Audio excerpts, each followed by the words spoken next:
मुख्तार अंसारी की मौत के बाद मुख्तार अंसारी की मौत के बाद मुख्तार अंसारी की मौत के बाद मुख्तार अंसारी की मृत्यु हो गई है। माफिया डॉन मुख्तार अंसारी जो कि एक बड़े ही इनफेमस गैंगस्टर और पॉलिटिशियन थे, 28 मार्च 2024 को कार्डियक अरेस्ट की वजह से इनकी डेथ हो गई। लेकिन आपको सुनकर हैरानी होगी कि इनके ग्रैंडफादर हमारे देश की आजादी के लिए लड़े थे।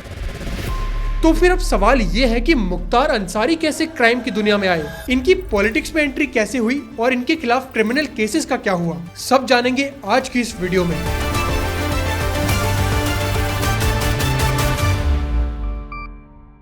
मुख्तार अंसारी के परिवार के बारे में सुनकर ये कोई नहीं कहेगा कि मुख्तार अंसारी एक गैंगस्टर थे। इनके दादाजी एक फ्रीडम फाइटर थे और वो कांग्रेस पार्टी के एक प्रेसिडेंट भी थे। इनके नाना जी एक आर्मी ऑफिसर थे और वो पाकिस्तान के खिलाफ एक लड़ाई में शहीद हो गए थे। उन्हें इनकी सर्विस के लिए महावीर चक्र से सम्मानित भी किया गया था। और इन्हीं की फैमिली के एक मेंबर हामिद अंसारी इंडिया के वाइस प्रेसिडेंट भी थे। लेकिन ऐसी फैमिली होने के बावजूद भी मुख्तार अंसारी ने अपने टीनेज से ही क्राइम करना शुरू कर दिया था और इनके खिलाफ किडनैपिंग और फ्रॉड जैसे 60 से भी ज्यादा केसेस पेंडिंग थे। इनके खिलाफ पहला केस 1978 में रजिस्टर हुआ था और 1986 में इनके खिलाफ पहला केस आया जब गाजीपुर में जमीन के लफड़े में सच्चिदानंद राय नाम के एक आदमी की जान ली थी। अब कोई भी क्रिमिनल यूं ही बेवजह क्राइम तो नहीं करता, उसके पीछे कोई ना कोई कहानी जरूर होती है। और मुख्तार अंसारी की ये कहानी शुरू हुई गवर्नमेंट कॉन्ट्रैक्ट से। दौर था 1980s और 1990s का, जब यूपी अपने टेरर और माफिया के लिए बदनाम था। उन दिनों में गैंगस्टर लोग अपनी पावर का यूज करके गवर्नमेंट कॉन्ट्रैक्ट्स जीतने के लिए कम्पीट किया करते थे और इन्हें गवर्नमेंट कॉन्ट्रैक्ट माफिया कहा जाता था। अब मुख्तार अंसारी भी यही काम करते थे, लेकिन इनकी टक्कर में कई और गैंगस्टर भी थे। बस इसी सब के चलते हर साल इनकी दुश्मनी और इन पर हुए केसेस बढ़ते चले गए। अब कहने को तो मुख्तार अंसारी ने कई लोगों की जान ली थी, लेकिन बीजेपी के एमएलए कृष्णानंद राय के को यूपी के इतिहास का सबसे खतरनाक माना जाता है। एलिजिडली मुख्तार अंसारी ने 2005 में इनका प्लान किया था और ये इतना खतरनाक था कि क्राइम सीन पर पुलिस को 400 गोलियों के शेल्स मिले थे। इसके पीछे रीजन ये बताया जाता है कि 2002 के यूपी असेंबली इलेक्शंस में कृष्णानंद राय ने मुख्तार अंसारी के भाई अफजल अंसारी को हरा दिया था और रिपोर्ट्स के अकॉर्डिंग इसी की वजह से दोनों भाइयों ने कृष्णानंद राय की जान ली। और इस केस में मुख्तार अंसारी को 10 साल की सजा तो सुनाई गई, लेकिन 2023 में इतना ही नहीं, उन्हें अभी मार्च 2024 में 1986 के फेक आर्म्स लाइसेंस केस में उम्र कैद की सजा भी सुनाई गई थी। इन्होंने अपनी जिंदगी के लगभग 20 साल जेल में बिताए, लेकिन फिर भी यूपी, पंजाब और दिल्ली में इनका दबदबा कम नहीं हुआ, क्योंकि जेल में रहते हुए भी इनकी क्रिमिनल एक्टिविटीज चलती रही। इस चीज का मेन रीजन है मुख्तार अंसारी की पॉलिटिकल हिस्ट्री।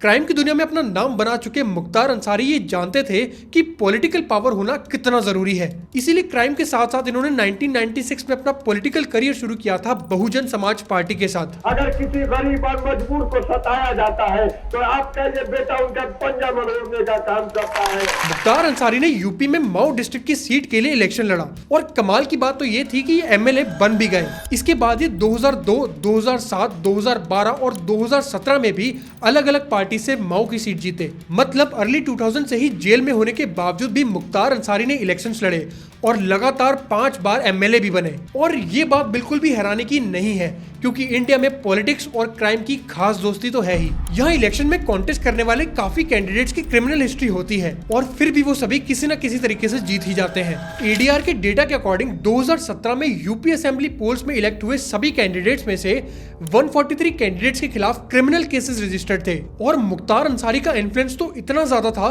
कि वो जेल में होते हुए भी लोगों के जमीन जायदाद के मसले सॉल्व करा दिया करते थे। 2003 में जब मायावती लखनऊ की सीएम थी, तब मुख्तार अंसारी लखनऊ की जेल में थे और कई बार कोर्ट में अटेंडेंस लगवाने के बाद वो अपने लोगों के साथ एसयूवी कार्स में सरकारी ऑफिसेज और पुलिस स्टेशन जाया करते थे। सरकार ने उन्हें ये एडवांटेज इसीलिए दिया था क्योंकि मुख्तार अंसारी ने मायावती की सरकार को काफी सपोर्ट किया था। एक बार एक जर्नलिस्ट ने मुख्तार अंसारी की फोटो खींच ली थी जब वो जेल से बाहर एक ऑफिसर से मिलने जा रहे थे। पता लगने पर मुख्तार अंसारी की गैंग ने उस जर्नलिस्ट को घेर कर बहुत धमकियां दी। इस हादसे से यूपी की पुलिस और यूपी की सीएम मायावती काफी शर्मिंदा भी हुए। इसीलिए अपने आप को बचाने के लिए मायावती ने रातों रात मुख्तार अंसारी को दिल्ली की तिहाड़ जेल भेज दिया। मुख्तार अंसारी की जिंदगी में सब कुछ ठीक ही चल रहा था, क्योंकि यूपी के अलावा भी टोटल 8 स्टेट्स में इनका सॉलिड कंट्रोल था, जिसमें दिल्ली और पंजाब भी शामिल थे। बहुत से लोग तो इन्हें मसीहा भी कहते थे, क्योंकि ये गरीबों की मदद करने के लिए जाने जाते थे। लेकिन वक्त तो सबका बदलता है और इस बार वक्त मुख्तार अंसारी का भी बदला। 2017 में जब योगी आदित्यनाथ यूपी के सीएम बने, इनका मेन फोकस यूपी से गैंगस्टर्स को खत्म करने पर था।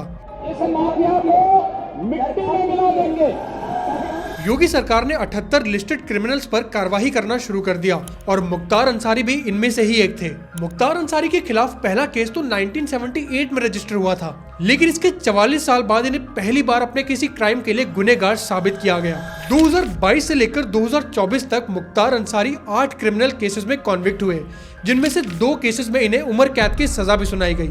योगी सरकार अब तक मुख्तार अंसारी और इनकी गैंग की 608 करोड़ रुपए की इलीगल प्रॉपर्टी सीज या फिर डिमोलिश कर चुकी है और इसी बीच पुलिस ने इनके 215 करोड़ रुपए के इलीगल बिजनेसेस और कॉन्ट्रैक्ट्स भी बंद करवाए हैं। ऐसा कहा जाता है कि 2008 में जब योगी आदित्यनाथ गोरखपुर के एमपी थे, तब उन्होंने टेररिज्म के खिलाफ एक रैली निकाली थी।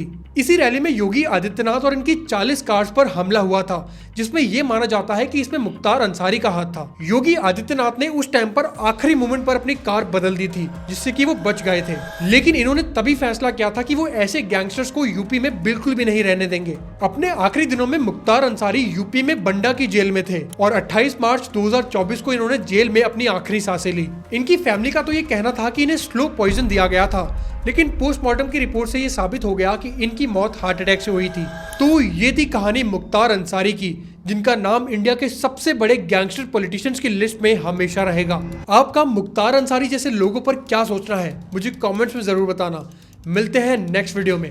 Bye bye.